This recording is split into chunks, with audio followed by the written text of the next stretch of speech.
In the late hours of the evening, the impossible finally happens. Donald Trump is dead. Late night owls flock over to Twitter, where hashtag Trump is dead and hashtag the big beautiful obituary is trending heavily. Most people are still asleep. Trump's most faithful and loyal will wake up to the news that a man they considered their messiah has gone to the great beyond. For many others, they will wake up to the news that a man drunk off of narcissism, bigotry, and pure stupidity is finally gone. No longer can he harm those who do not look like him, who do not think like him, and most certainly do not act like him.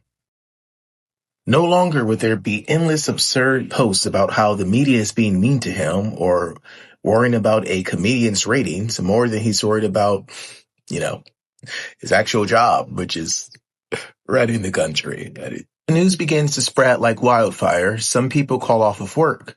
Some people plan random house parties. It becomes the single biggest day of alcohol sales in not only the United States, but also around the world, its only rival being New Year's Eve. For the first time in decades, physical newspapers, yes, those things that you hold in your hands, sell out almost instantaneously, as perhaps the most anticipated obituary since Hitler lands front and center on every major and independent publication in existence. Photographers and onlookers take snaps of people who are quite literally dancing in the streets. Cars across this great nation of ours will begin to honk endlessly in unison as they celebrate the demise of a wannabe dictator with a terrible fucking tan.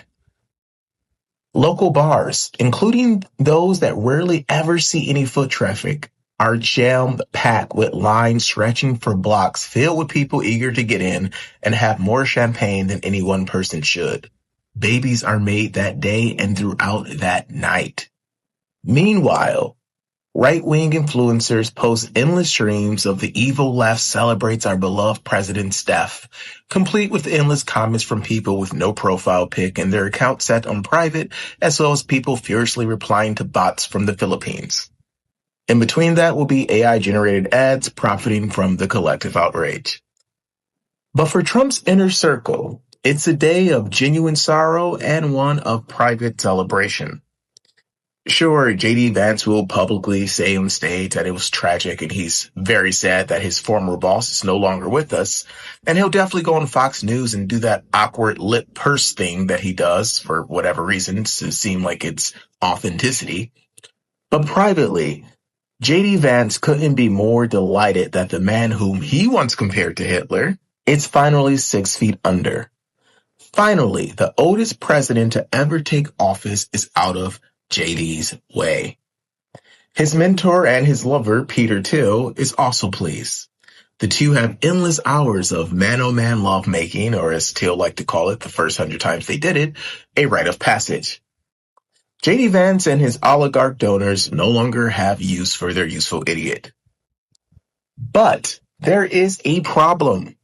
Without Donald Trump, J.D. Vance has no power. Yes, he's younger. Yes, he has perhaps more experience. But the one thing that J.D. Vance does not have that Donald Trump absolutely had is charisma.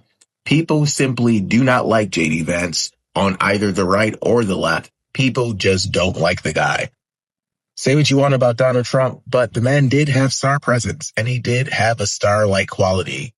Even if it was a very D-list star quality, it was the quality nonetheless. For JD, he could not rally up the base the same way that Donald Trump did.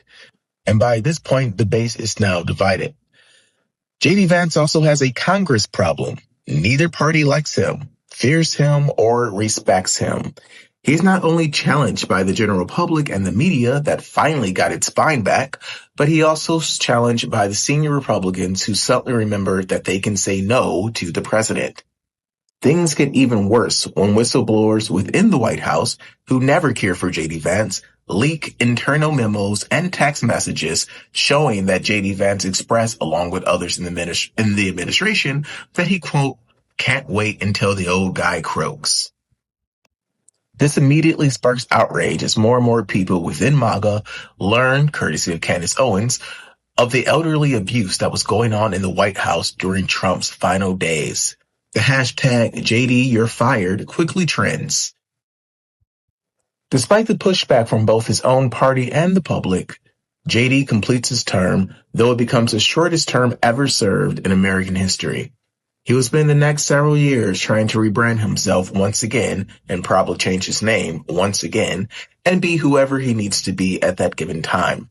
The Republican Party itself will undergo an identity crisis for the next decade or so as it genuinely begins to ponder, how do we let a failed reality TV star hijack our party? Elsewhere in MAGA world, MAGA becomes way more fringe and actually becomes quite divided. Some who were good people but grossly misinformed begin to wake up from what felt like a fever dream. They no longer consider themselves Republicans, and they sure as hell don't consider themselves Democrats. They go independent, swearing to never blindly put their faith and future in one man's hands again. Others in the world of MAGA double down, creating their own mini-cults which become too fringe for even the most die-hard. And some, as crazy as it sounds, will commit suicide the day that Donald Trump dies. These are the people who lost their families, friends, and even significant others when they put on that red Make America Great Again hat, which was ironically made in China. Many of them began to understand that their loneliness, isolation, and shortcomings in life had nothing to do with brown people, gay people, or trans people.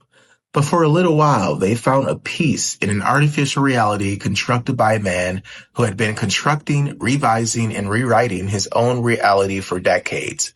A guy who was simultaneously a strong man and the world's biggest victim. A man who knew better than the experts on any given topic. A man who declared himself as the healthiest person alive despite a diet that backed the contrary.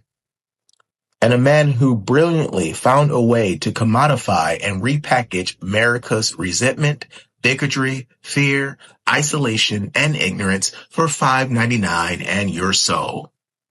The day that Donald J. Trump dies will be a day of celebration, chaos, confusion, and conspiracy.